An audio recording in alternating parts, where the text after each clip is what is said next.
केसरीगुड़ा ग्राम रे पुलिस रो चढ़ाऊ 4060 किलोग्राम गंजेई जबत। गजपति जिला मोहना ब्लॉक रो अड़बा थाना अंतर्गत केसरीगुड़ा ग्राम रे पुलिस चढ़ाऊ करी प्राय 4060 किलोग्राम रो गंजेई जबत करिथिबा सूचना रही। गजपति एसपी को निर्देश क्रमे आज आर उदयगिरी एसडीपीओ आईपीएस राकेश साहू तत्वावधान रे एक पुलिस टीम उक्त ग्राम रे चढ़ाऊ करी प्राय 202 प्लास्टिक जरी बैग रे थिबा 4060 किलोग्राम रो गंजेई जबत करा जैतिबा सूचना रही। ए संक्रांत रे अड़बा थाना रे केस नंबर 68/2026 प्रकार रे एनडीपीएस एक्ट रे अज्ञात अभियुक्तंकर नाम उल्लेख करी मामला रुजु करा जैछि। आज 26 मार्च सकाळ समय गोटे विश्वस्त सूत्र खबर आम पाखे हस्तगत होता।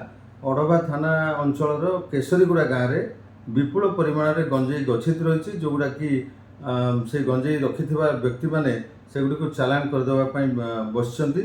यही खबर पाई आमर डिस्ट्रिक्ट हेडक्वार्टर निर्देश जाइथिला एवं से निर्देश क्रमे आमर एसडीपीओ आर उदयगिरी श्री राकेश साहू आईपीएस अड़बा मोहना उदयगिरी ये थानार समस्त कर्मचारी ऑफिसर समस्त को नहीं एक्जिक्यूटिव मजिस्ट्रेट एवं 2 जन सरकारी इंडिपेंडेंट विटनेस सहित से गाँव को जाइथिले।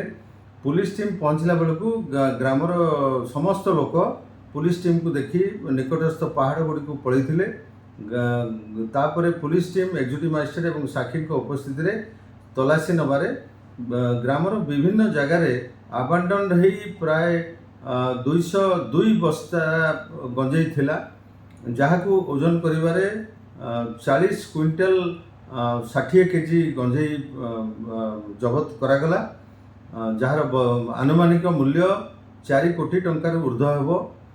यही संक्रांत रे आमे अड़बा थाना रे 68 नंबर रे गोटे केस करिछु एनडीपीएस धारा रे। खूब शीघ्र आमे आसामी माने को माने ये सब कारबार रे थिले एवं चालान करने को बसते से आम गिरफ करने आमर 2 टीम एवं लगी। खूब शीघ्र आम आसामी मान यही मकदमार गिरफ करूँ।